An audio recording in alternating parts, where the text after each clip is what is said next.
Hospital ரெஜிஸ்டரில் பெயர் தெரியாத ஆண் என்று எழுதிய பதிவு. பார்ட் 2. விருதுநகர் அருகில ஒரு கிராமம். 2020 கொரோனா காலம். அருண், வயது 26. சாஃப்ட்வேர் கம்பெனில வேலை. காதல் இருந்தது, ஆனா யாருக்கும் தெரியாத வாழ்க்கை. ஒரு நாள் தவறான கோவிட் ரிப்போர்ட். பாசிட்டிவ்னு பார்த்த நொடியில அவன் உடம்பு நடுங்கிச்சு. எனக்கு கொரோனா இருக்குதுன்னு தெரிஞ்சா டாக்டர்ஸ் வீட்டுக்கு விட மாட்டாங்க. நான் வீட்டுக்கு திரும்பி வருவேனா தெரியல.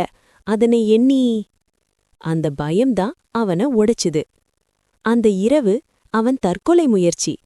ஆனா உயிர் போகும் நேரத்துல அவன் கத்தினான், என்ன காப்பாத்துங்க, நான் சாகணும்னு நினைக்கல. அக்கம் பக்கத்துல உள்ளவர்கள் பேனிக்ல ஆம்புலன்ஸ் கால். டிரைவர் விசாரிக்கல, கோவிட் சஸ்பெக்ட்னு எழுதி ஹாஸ்பிட்டலுக்கு கொண்டு போனாங்க. அவன் தனியாக தங்கியவன். ஐடி இல்ல, ஃபோன் உடைந்தது. ஹாஸ்பிட்டல்ல அவன் உயிர் போச்சு. ரெஜிஸ்டர்ல ஒரே வார்த்தை, பெயர் தெரியாத ஆண். ஆனா அவன் உண்மையில பெயரில்லாதவன் இல்ல, பயத்தால பெயர சொல்ல முடியாத ஒரு இளைஞன்.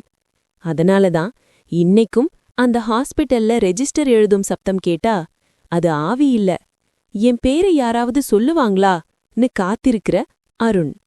மர்மமல்ல, ஒரு தவறான பயம் விட்டுச் சென்ற வலி. இது போன்ற கதைகளை கேட்க நமது சேனலை சப்ஸ்கிரைப் பண்ணி வச்சுக்கோங்க. நாளை இது போன்ற ஒரு கதையில் சந்திக்கலாம்.